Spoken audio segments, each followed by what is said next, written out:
an itch I didn't know I had. This one. Ooh. Shosake! I need to be on the dog bed. We're live. Live on what?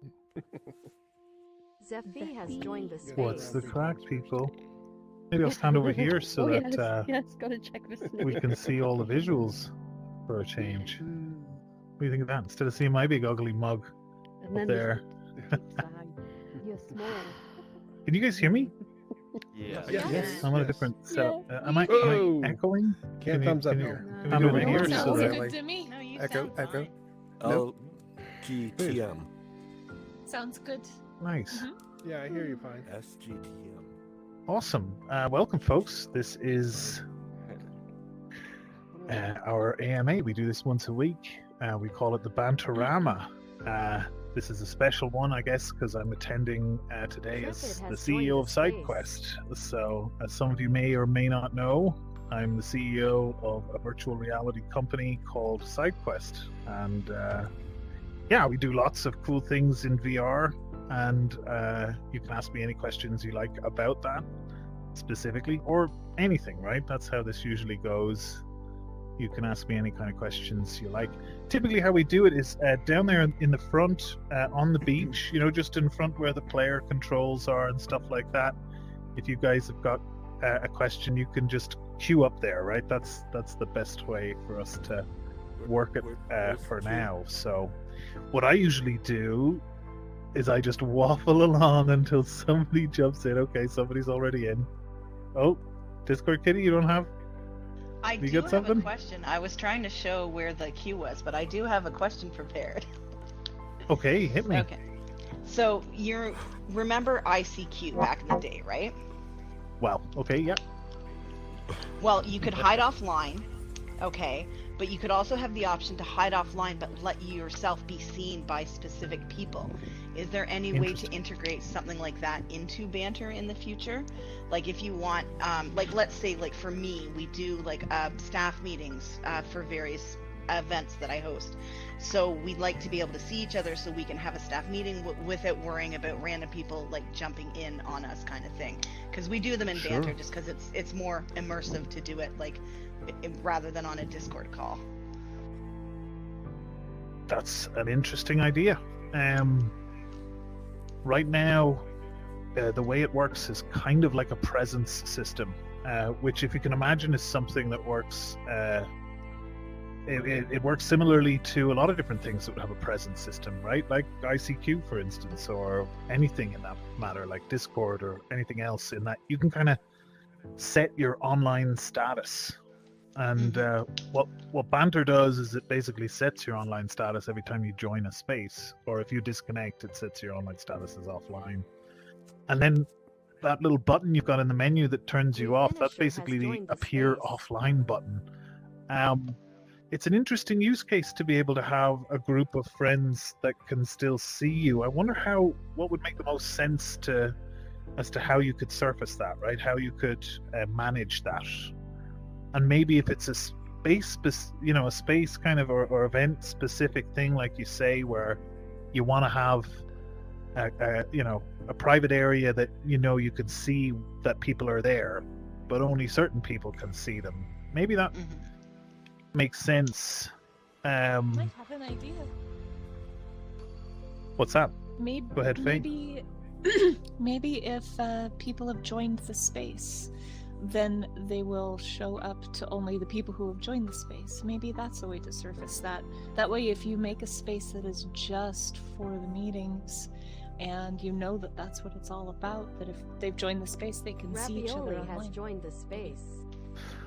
Yeah, I mean that's possibly one way, but I think that maybe if you're joining the space, you probably already then see the person in front of you to some degree, right? I think if I understand you right, Discord Kitty, you want to be able to allow people to join you in the space easily, right? Without having to Yes, they can see appear that I'm online. along.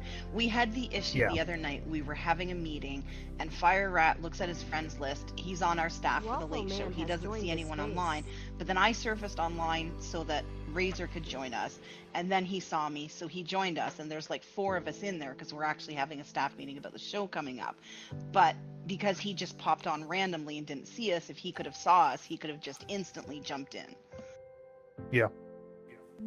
I mean, to me, the simplest option sounds like, rather than have to manage a sub list of your friends who can or can't see you, maybe there's the possibility that that mods in who are also mods of the same world, let's say, right? So you're in a certain space, you're a mod of that space, somebody else is a mod of that space. Maybe there's an option for you to enable mods to see you when you're in world, and that means you'll appear cool. online for fellow mods Okay. if you've I enabled like that kind of option. Now that would be, Okay. I think that would be a bit better than necessarily having to create this complex management system where you turn people on and off and have to remember and manage that and change it on the fly. I think if you could have a simple switch you could flick which said, okay, now mods can have some extra visibility on people if we can do that. So yeah, I mean, that's definitely something. I'm hoping maybe one of my team could take note of that. But yeah, that's definitely something we can look into. And I can drop it in the event idea thing. It actually just crossed my mind with the meeting the other night. So and I forgot about it until just now, and I'm like, oh, I'm gonna ask about that. Gotcha.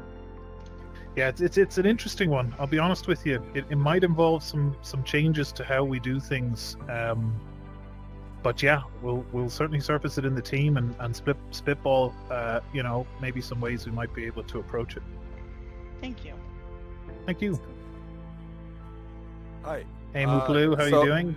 Good to see you. Good to see you too. I since you mentioned you're the CEO, you may not have a good answer for this, but I'm curious how you decided to split equity in Sidequest and that, because that,'s a question that I had to answer recently, and I don't have a good answer to that. How we decided to split equity? Yeah, or do you not have equity? Well, I mean, we're a privately traded company in a number of countries even at this point, but oh wow, I'm not really too sure I understand exactly what you mean. Like, were you like a part of one of the founders? Like, sure. Well, so like when you started the company, did you have an idea of how you're gonna split equity? Gotcha.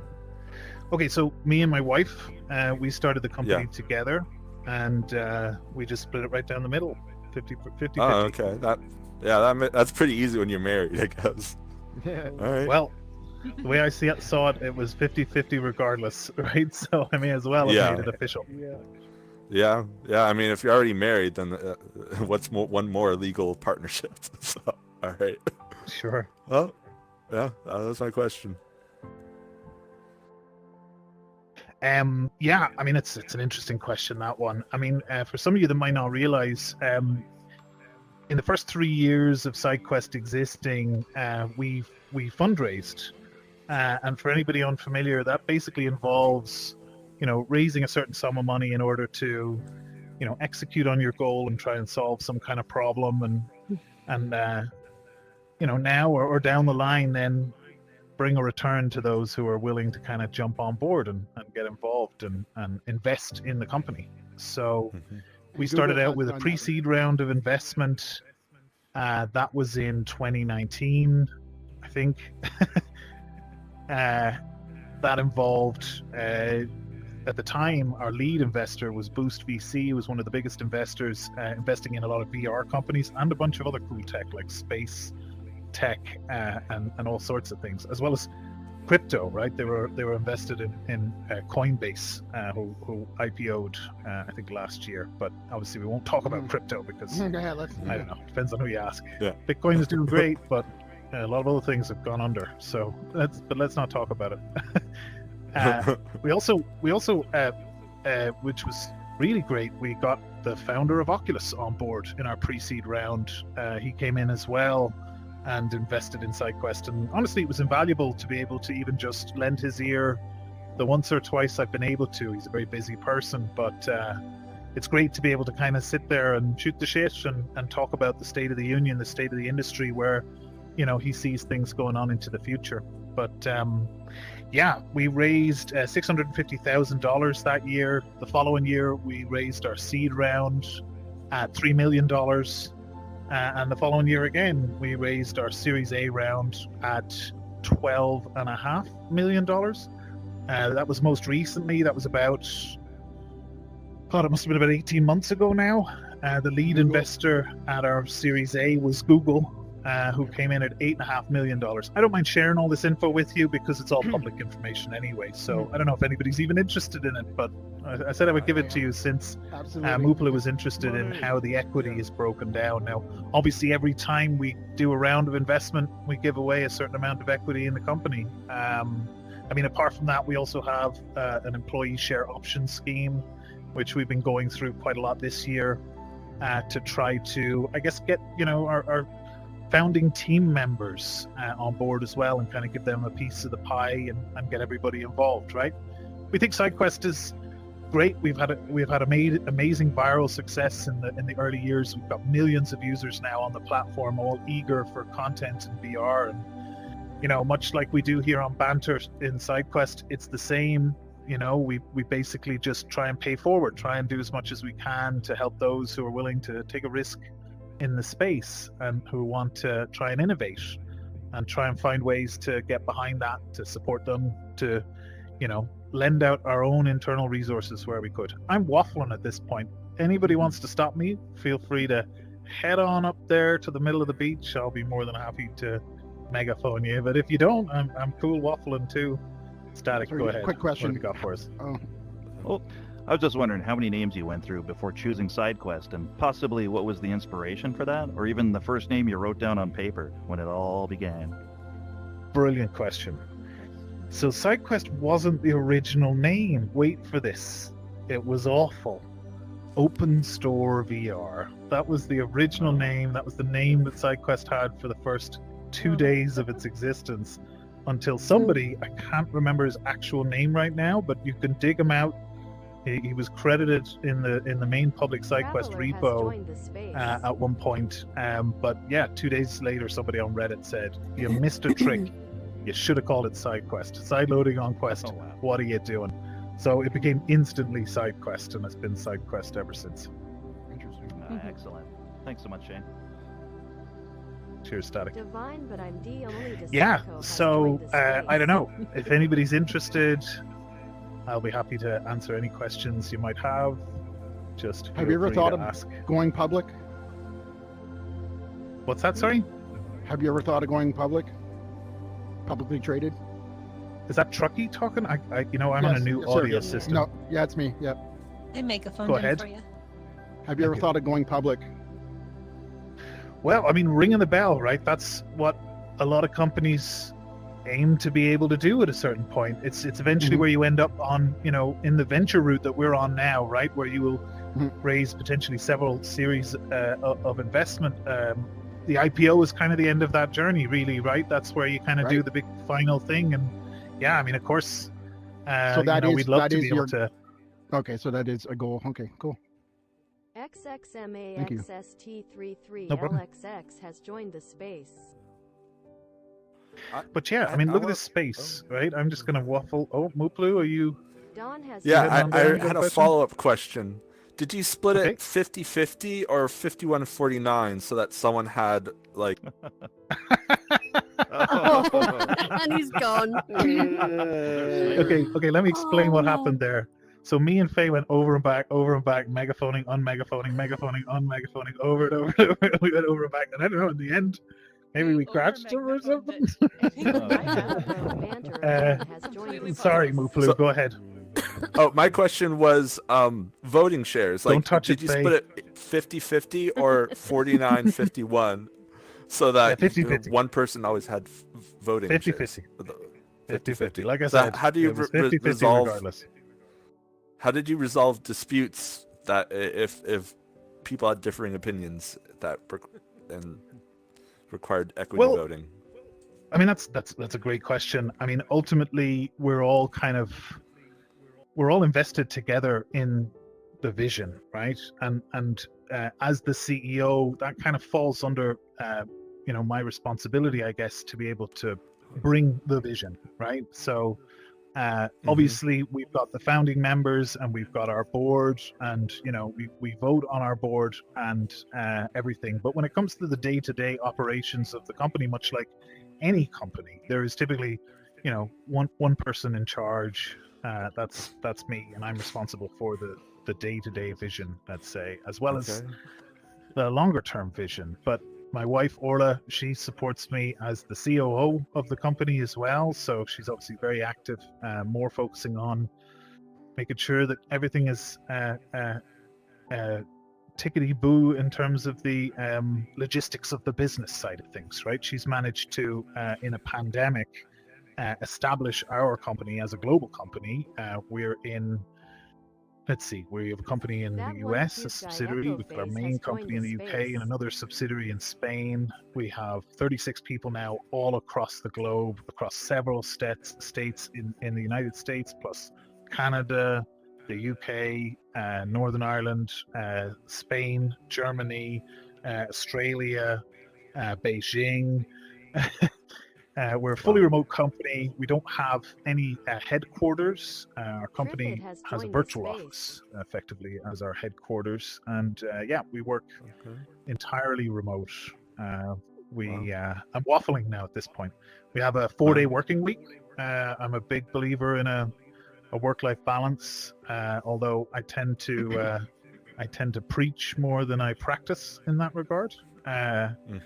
But I mean, I think we I don't know, we try to make sure that people are looked after. We've got, I think anyway, a fairly forward-thinking approach to things like benefits and time off and that kind of thing, and we like to make sure that people have got enough there to make sure they're not overworked and they're getting a decent work-life balance.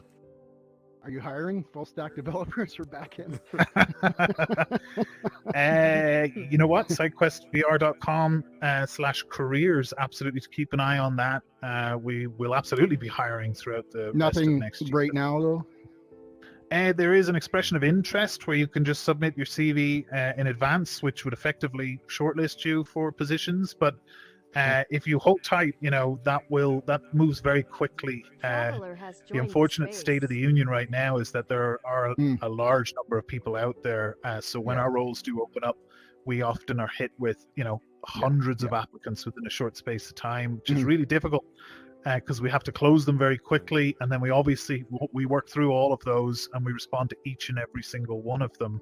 If people are going to take the time to submit, we're going to take the time to come back to them, right? So, but keep an eye out there. That's the best advice I can give you. I'm not sure, but there may even be like a way to subscribe to a feed from that careers page as well. We're using a platform called Lever there, which is a common platform for that. Okay. Cool. Yeah. So that's it. We're back to me. Moopaloo, have you got a follow up? Yeah. Do you use AI in any way to filter candidates, or do you hand review all of them? No, you just said we hand review all candidates at the minute. Yes, we don't use AI or any kind of algorithms to Discord candidates. Kitty has joined the space. We do use AI actually, though. We use it quite a lot to supplement our workflows. A lot of our engineers use it when writing code. Our designers use it when creating stuff. Has joined the space. I'm waffling now. I'm just going to continue waffling. That's great. I'm just going to wait until Moopaloo decides he's got another. Oh, I've got a question from the YouTube stream. Let's see. This is an interesting one. We could do this as a segment. So Shoseki's told me we've got Megan in the stream. Has the 2D client audio issues been resolved? There was an issue where positional audio wasn't working. Megan, we've been doing a lot of work on the audio system, I can tell you, and we've got an immediate update, I think, coming out very soon, which is going to allow you to manually control the roll-off distance, which will let you basically, cut off people who are a certain radius away from you. You can just change that dynamically. And Aline has been working really hard on this great little graphic that shows you exactly the radius of where you can hear people. So we're pretty excited about that and how that's going to probably enable you to have a more comfortable environment and be able to tweak it to your environment, whether it's more closed quarters or larger quarters. We're also going to be introducing per user volumes, and we're likely going to also reset everybody's mic boosts at a certain point too, because I don't think people realize where their mic boosts are sometimes, and I think we've had some audio issues in the past, and we've been recommending to use the mic boost. So the plan is just to default everybody, get us back to a nice flat level, give you the ability to do what VR chat calls earmuffs, right? Where you can basically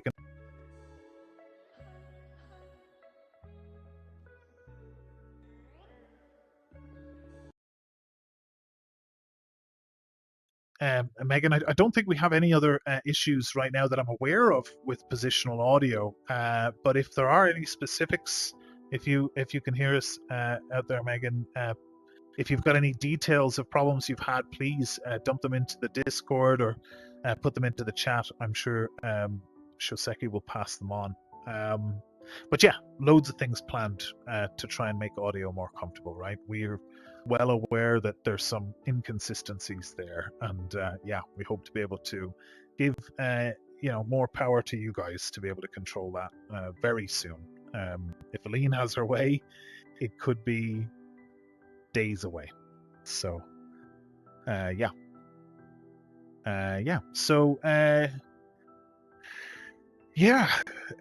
let's see. Sometimes what we like to do is just call on random people. This is when Zeffy's got a question. Go ahead, Zeffy. What can I do for you? You can hear me, right? I can hear you perfect. Okay, sweet, awesome. So the first question is, what was your first VR headset? Was it the Rift S, or what do they call it? The develop. Zeffy has joined us. That's a great question. I would say I likely had, one of the crappier ones before that, like I don't remember one what of the they all cardboard, the Oh, Google yeah. cardboard ones. That's true. Ones you I slap had that your phone too. into. Yeah. I'm pretty sure that was the gimmick that kind of got me interested initially, but my first main VR headset after that was actually the DK2. Okay, yeah. Cool. I did my first 200 what year hours was that? in VR. Again, was that like 2016, God. 2017, or 7? It was. It's just I weird to can't think remember. back to that Maybe time. it was like 2015. Yeah. I feel like, Early. or yeah. God, it's hard to pinpoint now exactly when it was, but I did my first 200 hours in Grand Theft Auto 5. Great experience. Absolutely loved it. Back in the day, before they patched a bunch of it out, you could do some really great stuff with. I was trying to remember the name of this the other day. There's this software, this VR injector. I don't know. Maybe somebody can remember it, but it used to be able to make. What's that? Vorpex. Vorpex. That's right, Static. You got it. Vorpex. It used to be able to work a lot better with GTA 5 because it was able to do like FOV mods, and the first person experience was a lot better. And you just had an Xbox controller, right? Because the DK2 didn't have controllers. It shipped with an Xbox controller. So I would just sit there for hours. That kind of game is better on controller anyway, to some degree. Like that kind of game. Oh, but my second question is so like, how like the Quest 3 is cheap, and it's so like it does the job, does a really good job, and I was recently playing PC VR connected to a cable with my Quest 2, and I'm pretty like impressed by what that old system, like that headset, can do already. And I'm just thinking like how the standalone headsets that it costs like way more money than a Quest, sometimes it could be like $700 or whatever, or like instead of $500, blah blah blah. How are they going to compete with that if they don't have, like, is Quest going to get better? This Quest 4 gets better, then it's the same 500. Yeah. So, yeah. That's a really great question, Zeffy. I think you've kind of hit the nail on the head there in terms of nice. One of the key mechanics, if you will, of how the industry is coming together right now, and that's basically that Meta has a really, really aggressive stance right now when it comes to the price point, the feature set, the whole package, really, with their headset. yeah, I mean, I can imagine it's quite daunting for anybody really thinking about trying to go up against them and being able to compete on price point and feature set, right? Because at the minimum, I think you would need to be able to do that. And I think you're right. I think there are a number of headsets that are out there right now that really would want to be trying to figure out ways to generate revenue outside the headset, because I think this is definitely something Meta does a lot, right? Which is where they accessorize, right? If you want the extra storage, it's an extra $100 or $150. If you want the head strap, that's another $150. If you want the battery pack, it's another. Do you know what I mean? And I think, I know. They make I a think little that's bit of what money some of the here and others should probably think about. That's how they're they're looking at the long-term plan. They're not looking for like revenue right away. I think, but with the VR specific part of the company, division. Well, that's so, true. Yeah, they're definitely playing the long game. Plan. Yeah. Yeah, it's true. If you measure it up kind of pound for pound, they're definitely like still way in the red, right? The amount of investment and cost and acquisitions of studios, and like 10 billion gone this year and God knows how much the following year. It's a lot of money Meta has put into this, a lot more than others. And I think what they've done, or what they are doing, is kind of paving the way a little bit, because that will help others to be able to validate, and enter the market, because they'll understand, exactly whether or not there is a market there, and they can benefit from the fact that a lot of the innovations, I guess, Meta will be making too, than other, other semiconductor companies like Qualcomm and so forth are making similar innovations, right? So Qualcomm has a device specification, which is basically, here's the full hardware design of a VR headset, and it includes Qualcomm's the Snapdragon, right? Yeah, the same one. That's that right. Makes the chip in the That's right. Yeah, exactly. So there are possible opportunities, right? In fact, all of this stuff, software-wise, is based on Android, and we know from what we've seen. That's what's with good about it. That's why we get our Sidequest works, all that. Like that's the beauty of it. It's on Android instead of locked down and stuff. That's true. Exactly. Yeah, it's very, very. But it also it will allow it to proliferate, I think, a little, right? In terms of the software side of things, that everybody can just use Android, not have to build their own operating system from scratch. The store is getting a little full of games now. There's so much to like. What should I even play? Like, there's a lot of stuff now. The curation's hard to find what you want to play. It is. We're actually working on an overhaul on the website on Sidequest, which is going to be out hopefully. I'm talking about like the MetaQuest store. Every app store basically is kind of the same thing. It's like, that's true. That's true. Although it's interesting to note that in VR right now, I'm not sure if we've crossed over 10,000 games or apps, and that's in the entire history of the industry. I didn't know the number. Yeah, I mean, if you compare that to the app stores on mobile and stuff, then a billion or something. A billion apps. So, what the hell does that mean? Yeah, I mean, it's one of the reasons why Sidequest is here, and why what we're doing, I think anyway, is so important. Is because it's one of the number one barriers. They describe it as a chicken and an egg scenario, where users need to have games in order to buy in, but games need users to be there in order to invest in games. And it's this, one of them has to break and one of them has to let in. And we're hoping at Sidequest anyway, we're a bit of a catalyst towards that being able to happen by greasing the wheels a little bit and creating a platform where developers can put content out as easily as they possibly can, and then trying to support them in doing that as well, right? Yeah. So like me, you supported me so much. Thank you again. Don't worry about it, not at all. Okay, just wanted to say thank you again, everyone. Look, but thanks for having me having me up here to ask a question. Yeah, no problem, anytime. Appreciate it. Cool. Hey Trey, what can I do you for?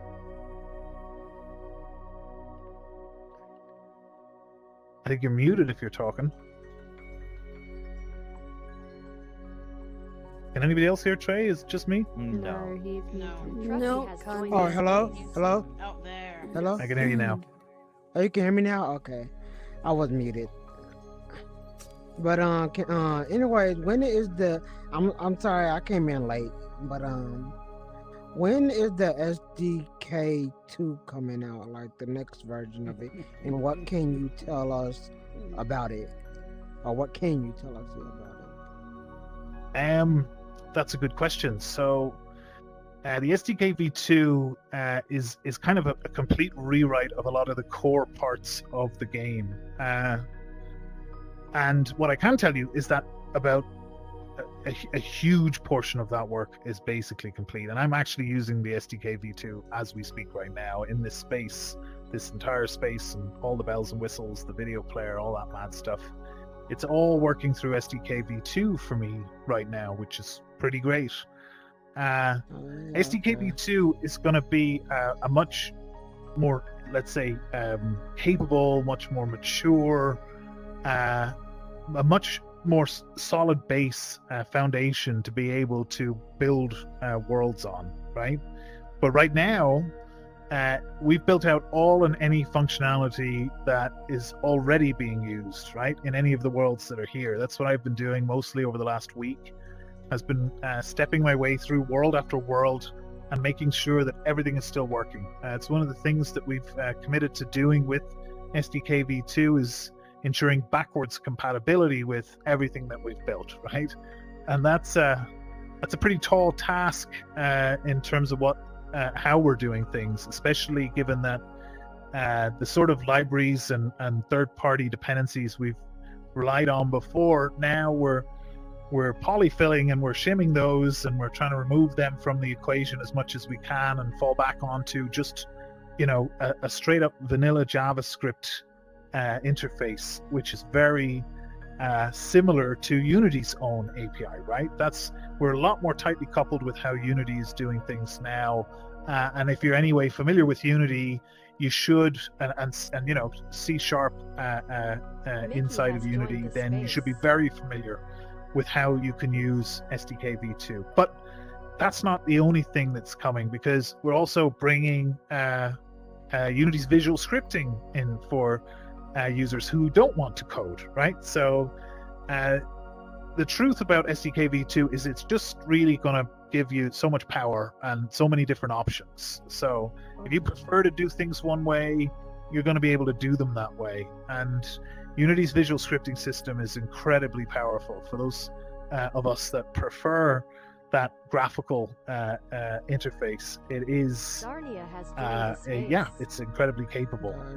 For anybody who's been building worlds so far, been using some of the scripts that we've provided for you to build worlds, those are nothing compared to what you'll be able to do with visual scripting. And then JavaScript, of course, the options are really unlimited in terms of what you'll be able to do there. And much of what you see here on Banter is an example of that.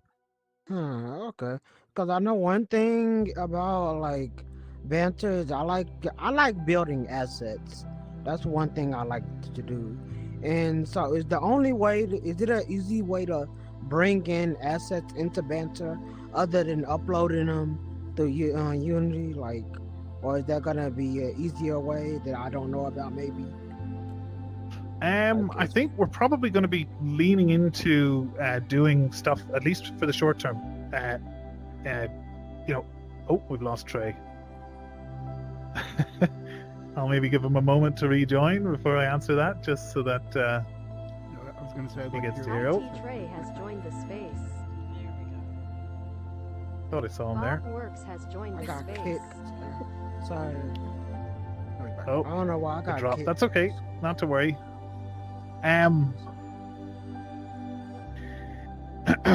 Yeah, I mean, I think the main thing with SDK v2 is to really try to build a base foundation to grow things on, right? And one thing I'm excited about is that there's the facility in what we're doing, the way we built it, to build out our own custom set of components, but it's also very easy for us to map out any existing functionality that's in Unity So I actually think after we've released the SDK, we'll likely do like a public, expression of interest. Let's say, is there anything in Unity that you're interested in, that you'd like for us to build in? Because chances are we can include it very easily and have it available as part of the next build. Now, to answer your question, Trey, about assets and being able to load assets in, right now there's a couple ways to do that. We have asset bundles, which is usually this scene, right? The entire static scene you see around us is an asset bundle. And then we have things called kit bundles, which are kind of maybe closer to what I think maybe might work for what you're talking about. But basically, a kit bundle is a collection of Unity prefabs, whatever, 3D models. They could be useful utility items. We've got a few of these floating around already. For instance, Aline has one that includes all of this magical stuff you're seeing with the video player and all these screens, so that you can very quickly just link that in your world and position them. Boom, you've got all that, right? One thing that is going to be changing with SDK v2 is that we're increasing the number of kit bundles that you can include with your space. And I guess a little bit of blue sky, but in a short space of time, I can kind of imagine a scenario where you're sort of building in Unity, and you might even be able to link your kit bundle there and then while you're building, and then position parts from that bundle around the space inside Unity, right? So it's all super seamless. And then when you're done, you kind of just slam a single button that will build and upload it for you, and you don't have to worry about it. You don't have to move things around. You don't have to upload to Glitch. We've been working on our own hosting on Sidequest servers. As some of you may know, Glitch has had some issues recently as they're trying to upgrade their infrastructure. So we've taken the opportunity to lean into our own first-party hosting, right? Which is going to be an option, not a requirement. So, as we like to think of Banter as kind of like a browser, people can host their content wherever the hell they want. But what we plan to do is host a lot of our own flagship spaces, as well as, encourage people who want an easy option to use that as well. Because doing it the way we have been doing it, I think a lot of our creators have found that a little bit clunky, right? But I'm waffling, right? We have a tech waffle event, and we have a 3D waffle event, with many waffle events here on the platform where people just talk and talk and talk. It's great. We love to do it. But more blue sky around your assets kind of thing, Trey. And I'll put this out to the whole room, right? I think I privately mentioned this to someone along the way. There's likely going to be an opportunity in the future for somebody to create a marketplace of kit bundles, where people who are creating worlds might be able to browse and select from different kit bundles, and then be able to just link those in their space and be able to place objects around, right? And as I've said, this could include, maybe you've created a set of some kind of whatever it is, and you want to include those separate pieces so people can, any kind of pack or kit in that sense that might allow people to place objects easily. I believe, something like this could really help people to be able to build with those kind of prefabbed, ready-to-go pieces, which can have a bunch of functionality wrapped into them too, which is really cool, especially with the new SDK. It's great how it all really comes together. But yeah, there's a super opportunity for somebody to do that there. I think if by the time we get to building that ourselves, if it hasn't already been built by somebody in the community, I'm really pushing that out there. Somebody go and build a marketplace. I'm totally famous. We'll get behind you. Whoops. Thank you. That's perfect. That's pretty perfect right there. But yeah, in a nutshell, Trey, lots of conversations are going on internally about similar things. So thanks for the question. Okay. Yeah, thank you. Good question. I really waffled on that one. God, did I put us over time? No. No. Sarumi, I'm going to assume you're close to the question Lisa, asking Bo, Visa, section, because Banana, you've got a Fana, question. Bo, Fisa, Fifa, Go ahead. Lisa has joined the space. So my question is, How far away do you think we are from getting some like games in here, like shooting games and stuff, or scary games? Great question. Really great question, in fact. So the whole point, in Quake fact, of 2K has SDK joined the V2, I don't know space. if anybody here's ever been to it, right? But there's a space called Pew Pew, where you can Rayquin go in has and shoot joined the guns and you get space. blown apart. Or if you've been to Banter City, the same thing was transplanted in there, where you've got these rocket launchers and people can shoot each other, and it's janky, really janky, right? But as an exercise with one of the new engineers that was starting at the time, we took a week and did a hackathon and built the Pew Pew space to try and build a game. We wanted to build an actual game, see how easy that was to do with our current SDK. Bob Works has joined the space. Yeah, by the end of that week, we decided we're going to build a different SDK. That's how clunky things work. But the point is, the entire inspiration for SDK V2 was purely for games and being able to actually build games. And as part of that, we are actually going to build a few, what I hope will be reasonably polished games / mini games that will be available for anybody building with the SDK. The full game, you can pull it in as a sample, make whatever modifications you want to it, add more levels, add more content, modify it, anything you want. I'm building right now a paintball game, right?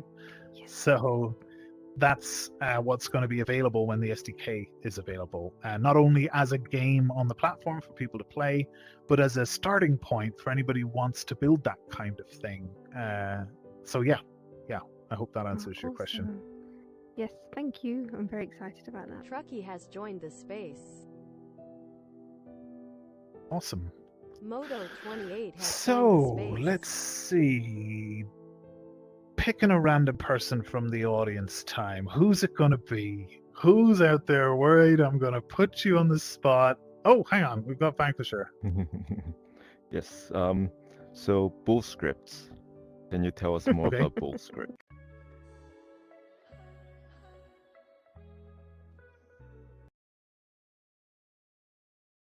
Let me just a waffle about it, because honestly,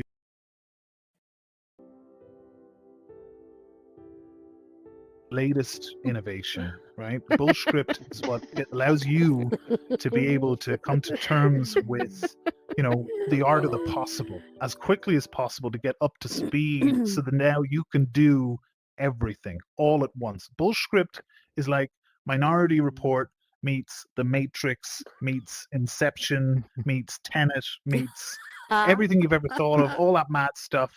And it's all mixed into one, right? So Bullscript lets you, you see that water there? You see the ripple? At some point, somebody wrote a bit of Bullscript to govern that. You see this cushion down here? Somebody wrote a bit of Bullscript to govern that cushion. Everything around you is powered by Bullscript. Now, that's not limited to VR. Bullscript has powered the entire world. You go outside, it turns out everything is Bullscript. They've been calling it JavaScript for quite a few years, but it's actually Bullscript, right? Because Bullscript is exactly the same. That's the whole underlying joke. It's not really a language. It's actually JavaScript. But we took it too far. We actually created a Bullscript compiler, and we published it to a JavaScript package manager, a very popular one called NPM, one of the biggest ones, largest ones. You can go on there right now and search for Bullscript CLI, and literally we've got some stats and everything of fake tests that we did or didn't do, if I'm honest. We shouldn't have done it. We're kind of abusing a facility, right? A lot of people need this stuff and they're using it or whatever, right? But we made it up and we decided to go the whole hog. Turns out it doesn't do anything. You can take a look at the code of the compiler. You give it a file and it'll rename it to a .bs instead of a .js. Oh no, it's the other way around. It'll compile a BS file to a .js, but yeah, all it does is rename it. Super fast. It's about as fast as anything that's out there, according to the stats on the tests that we did not do. But yeah, I guess a bunch of you guys are wondering who the secret person was, right? I don't know if anybody's seen that, right? I'm sure a lot of people are wondering who the secret person was. Well, you will know very soon, is what I can tell you on that front. I know who it is. And it's in a similar vein to what we've done, right? So you can see that we've got some people involved to help evangelize about Bullscript, but honestly, it's not that difficult because they believe in it, right? It's always much easier when you've got skin in the game, when you understand the technology and get on board. So some of these guys, we didn't pay them. They're just doing it off their own back. That's not true. There's a hashtag. It says ad at the bottom. We had to put that there by law. But we've got a few people from the Orville, a few people from same people actually from like Family Guy, American Dad. Yeah, and we've got a guy from Parks and Recreation, if anybody's familiar with that show, which is a great show. Purred Happily, a word with Purred. You heard? It is a great show. But Bullscript is just a made-up language. It's made up of really complicated parts that we pull together in order to create something beautiful. All right. Well, thank you for your BS, Shane. Love it. Wow. It's going to carry through. Honestly, when you get the SDK, that thing is just full of BS. I'm sorry. BS all over the place. Yeah. We're going to be dealing with that for years to come. I'm gonna keep pushing that forever. Oh God, yeah. So let's see. Who was I going to call on before? That's right. I was going to call on somebody just before Vanquisher came up. Let's see. At random, who's it going to be? Who's really stressing they're going to get put on the spot? Tell you what, Divine Slayer in the middle there. Oh. Give us your 2 cents on Boeing.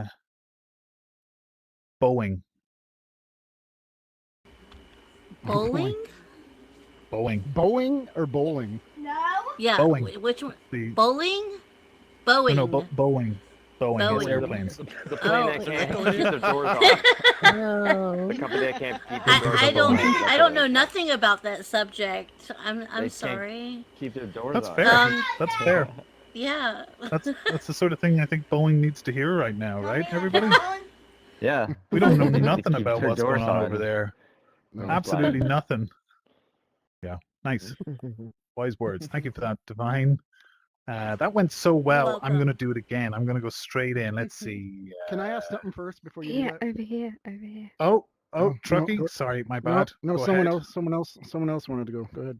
My bad. Oops. I didn't hear them. Sorry. Yeah, whoever it is, if you want to make your way down to the beach, and then I can very quickly, easily target you and megaphone you, or somebody else who's nearby maybe can megaphone you. Who was it? Who is it? I'm not sure. Nobody? Stage fright? The internet's having problems right now. Does anybody see down detector right now or no?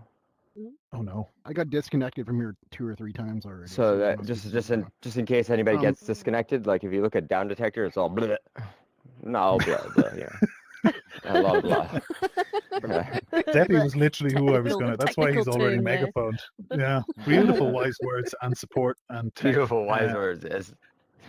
Yeah. Thank you. Love it. Yeah, it's like, oh, everything's down. Yep. It's No, all it's not really down. though.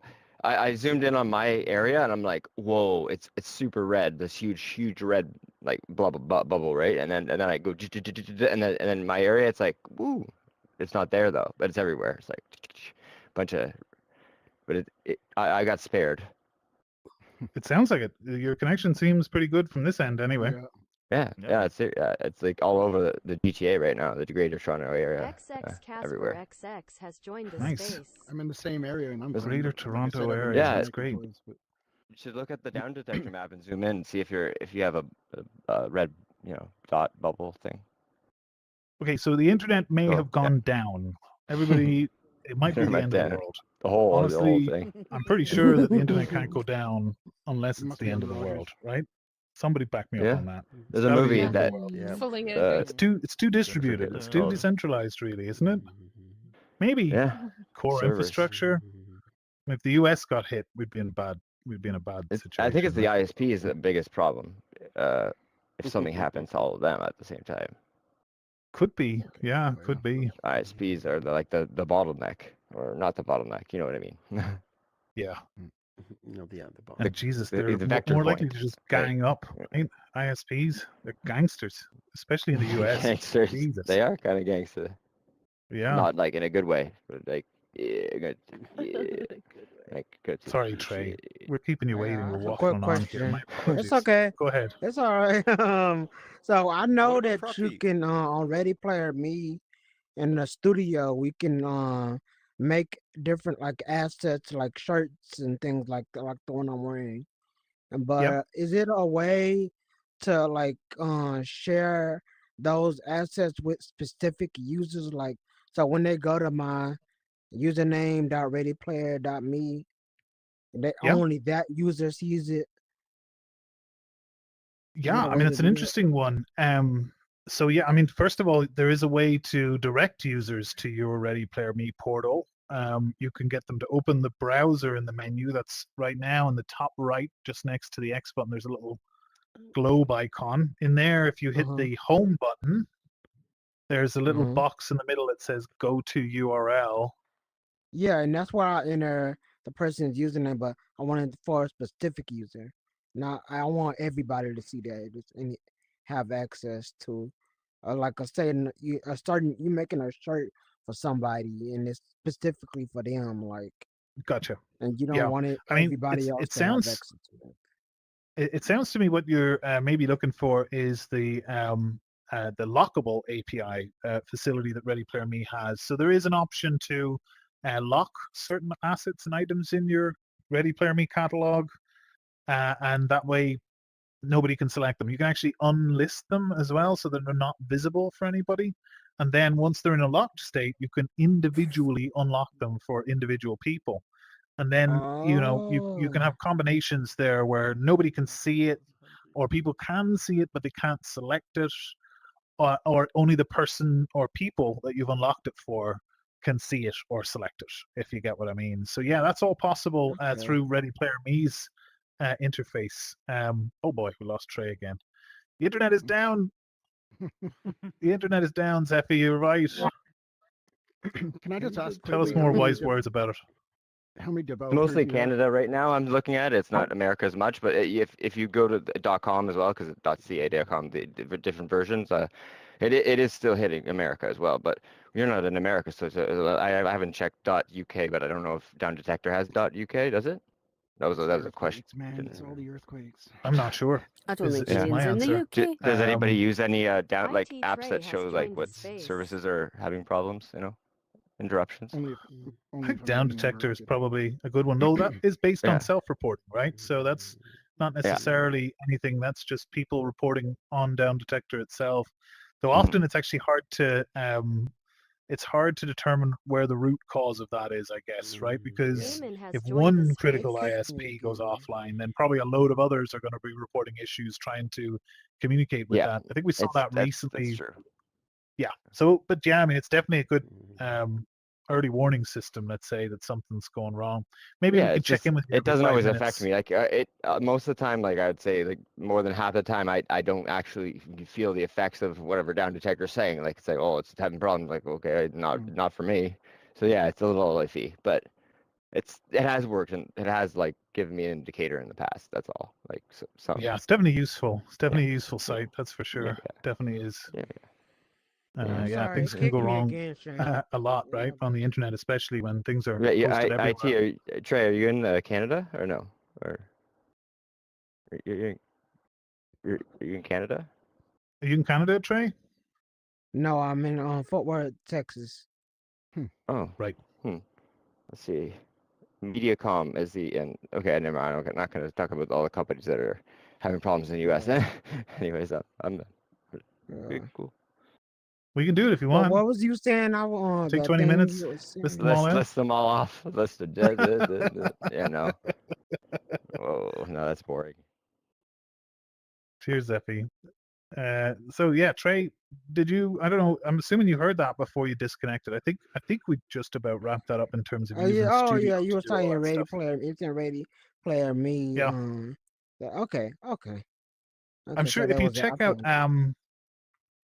there might already be some stuff in the Discord that helps with that.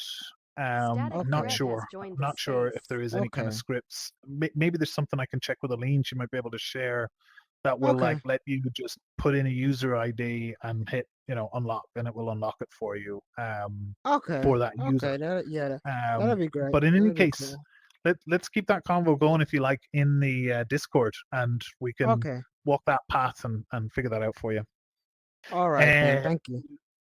Shoseki has required me to do an outro because he's got a bail, so we're gonna cut the live stream there, folks. Thank you all for coming. If you'd like to all just wave in random directions, like you're in a corporate video. At the end of the video, we're all waving. One quick question. Shoseki is flying around like a lunatic and closing us up.